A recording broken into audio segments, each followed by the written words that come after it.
दोस्तों जिस हिसाब से पीएसयू बैंक्स में हाईली ट्रेडेड वॉल्यूम नज़र आ रहे हैं और यहाँ पर ये पीएसयू बैंक्स अपनी बुक वैल्यू से भी कम प्राइस पर ट्रेड हो रहे हैं और यहाँ पर life time high quarterly profit यहाँ पे जनरेट कर रहे हैं, उनको देख के तो दोस्तों यही लगता है कि निफ्टी पीएसयू बैंक में और पीएसयू बैंक्स में बहुत ही अच्छी रैली आने वाली है। देखिए हम यहाँ पे टेक्निकली भी इसको समझ लेते हैं।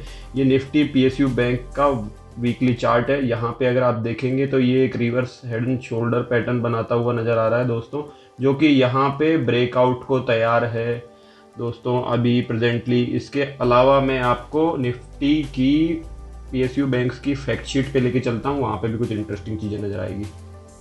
दोस्तों ये निफ्टी पीएसयू बैंक की 30 अप्रैल 2021 की लेटेस्ट फैक्ट शीट है।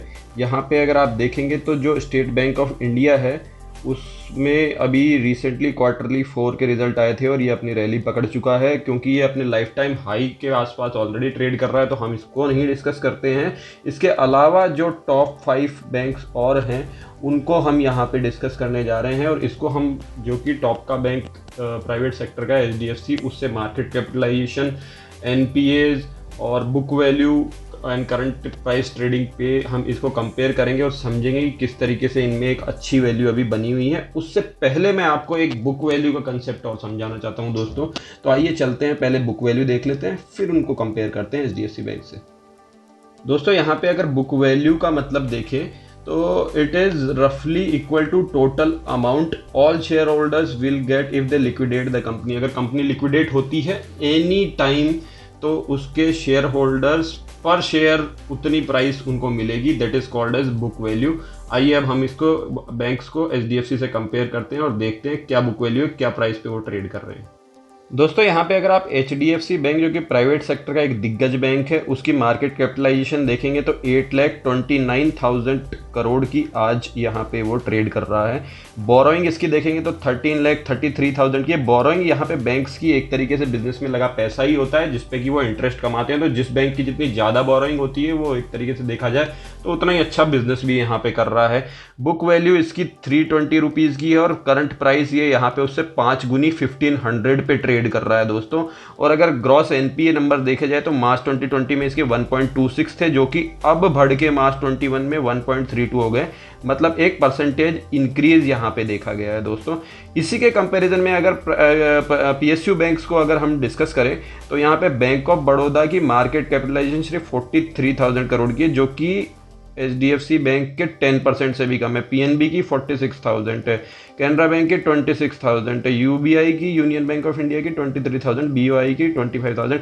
ये यहाँ पे इसके 5% के आसपास पे ट्रेड कर रहे हैं दोस्तों मार्केट कैपिटलाइजेशन के बारे में। लेकिन अगर आप यहाँ बोलेंगे कि यहाँ तो इनमें एनपीए नंबर भी बहुत ज़्यादा होते हैं, तो दोस्तों एनपीए नंबर की अगर आप बात करेंगे तो जो मार्च 2020 में एनपीए बीओबी के हुआ करते थे बैंक ऑफ बड़ौदा के, वो यहाँ पे कम हुए हैं। इसी तरीके से अगर आप पंजाब नेशनल बैंक के देखेंगे 15.5 थे, वो भी यहाँ पे कम हुए 1% से भी ज़्यादा में।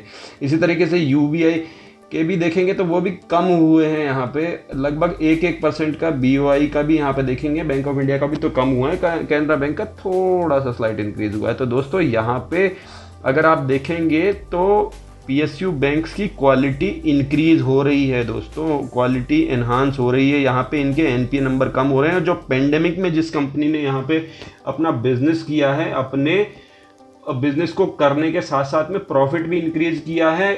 ये मैं ऐसा क्यों कह रहा हूँ, अगर आप इन पीएसयू बैंक्स के बैलेंस शीट को जाके देखेंगे स्किनर या और किसी वेबसाइट पे, तो आपको नजर आएगा कि इनकी quarterly profit life time high पे चल रहे हैं दोस्तों, और उसके साथ साथ में एनुअली ग्रॉस एनपीए कम हुआ है। और अगर आप यहाँ पे बुक वैल्यू की बात करें तो दोस्तों बुक वैल्यू बीओबी की यहाँ पे 147 रुपीज़ है और करंट प्राइस ये जिसपे ट्रेड कर रहा है वो 84 रुपीज़ है, आधे के आसपास है दोस्तों। सेम यहाँ पे चीज़ दिखाई देती है पंजाब नेशनल बैंक में 58 की बुक वैल्यू है, 42 पे ट्रेड कर रहा है। कैनरा बैंक 250 इसकी बुक वैल्यू है, 162 पे ट्रेड कर रहा है। यूनियन बैंक ऑफ इंडिया 49.5 है, 34.4 पे ट्रेड कर रहा है। बैंक ऑफ इंडिया 138 है, आधे पे 77.6 पे ट्रेड कर रहा है दोस्तों। अब यहाँ पे बात ये नज़र आती है कि लोग ये सोचते हैं कि इनमें हम एंट्री तो ले लें लेकिन एनपीएस वगैरह बढ़ जाते हैं, स्कैम हो जाते हैं। तो दोस्तों स्कैम की बात करें तो विजय माल्या का केस हुआ था 2012 में, उसके बाद में गीतांजलि जेम्स का 6 साल बाद 2018 में एक केस होता है दोस्तों, और इनकी प्राइस थी विजय माल्या के केस की 9,000 करोड़ और गीतांजलि जेम्स की प्राइस थी 18,000 करोड़। अगर आप यहाँ पे इनके बोरोइंग की बात करें तो दोस्तों ये PSU बैंक की 10 लाख करोड़, 7,72,000 करोड़, 6 लाख इतने यहाँ पे इनकी बोरोइंग है, जिससे कि ये यहाँ पे दोस्तों बिजनेस कर रहे हैं। इसके कंपैरिजन में कुछ भी स्कैम नहीं था दोस्तों, देखा जाए तो सिर्फ और सिर्फ ये एक पब्लिसिटी काइंड ऑफ चीज़ थी जो कि बहुत ज़्यादा हो गई और लोगों के दिमाग में घर कर गई कि इन बैंक्स में ट्रेड करना ही नहीं चाहिए। ऑल्दो मैं यहाँ पे आपको किसी तरीके से बाय सेल की रिकमेंडेशन नहीं दे रहा हूँ, लेकिन मैं आपको समझा रहा हूँ कि किस तरीके से अगर आपके सामने पैसा रखा हुआ है तो उसको लेने में कोई हर्ज नहीं है, उसमें ट्रेड किया जा सकता है। और एक बात और ध्यान रखिए, no risk no gain, always risk involve रहता है यहाँ पे स्टॉक मार्केट में। आपको अपनी स्मार्टनेस से पहले रिस्क को भांप के और पैसा निकाल लेना। इसके अलावा हम चार्ट भी डिस्कस कर लेते हैं बैंक ऑफ इंडिया और PNB का, क्योंकि ऑलरेडी टाइम बहुत ज़्यादा हो चुका है, तो अच्छे से हमें और भी अपॉर्चुनिटीज नज़र आएगी। ये देखिए दोस्तों, पंजाब नेशनल बैंक में भी कप विद हैंडल पैटर्न यहाँ पे नज़र आ रहा है और ये भी यहाँ पे ब्रेकआउट को तैयार है। और यहाँ पे देखेंगे तो वॉल्यूम बहुत ज़्यादा बढ़े हुए हैं दोस्तों। ये आपको सभी पांचों बैंक्स में जो मैंने डिस्कस किए में कॉमन नज़र आएगा। इसके अलावा हम BOB का चार्ट भी देख लेते हैं। तो दोस्तों ये देखिए, बैंक ऑफ बड़ौदा में भी सेम कप विद हैंडल बन रहा है। ये भी यहाँ पे पूरा हैंडल बना के ब्रेकआउट को तैयार है। यहाँ पे भी वॉल्यूम कम थे, जो कि आजकल वॉल्यूम बढ़े हुए हैं। ये पांचों में आपको बैंक्स में देखने को मिलेगा। हाईली ट्रेडेड वॉल्यूम है और वॉल्यूम हाई के साथ में सीधा सीधा ब्रेकआउट को ये बैंक्स तैयार हैं दोस्तों। आपको मैं अच्छे लेवल पे अच्छे स्टॉक डिस्कस करता हूँ, बस यही मेरा उद्देश्य है। इसी तरह के अच्छे स्टॉक्स के डिस्कशन के लिए बने रहिए आपके अपने चैनल फाइनेंशियल इंडिपेंडेंस के साथ। धन्यवाद।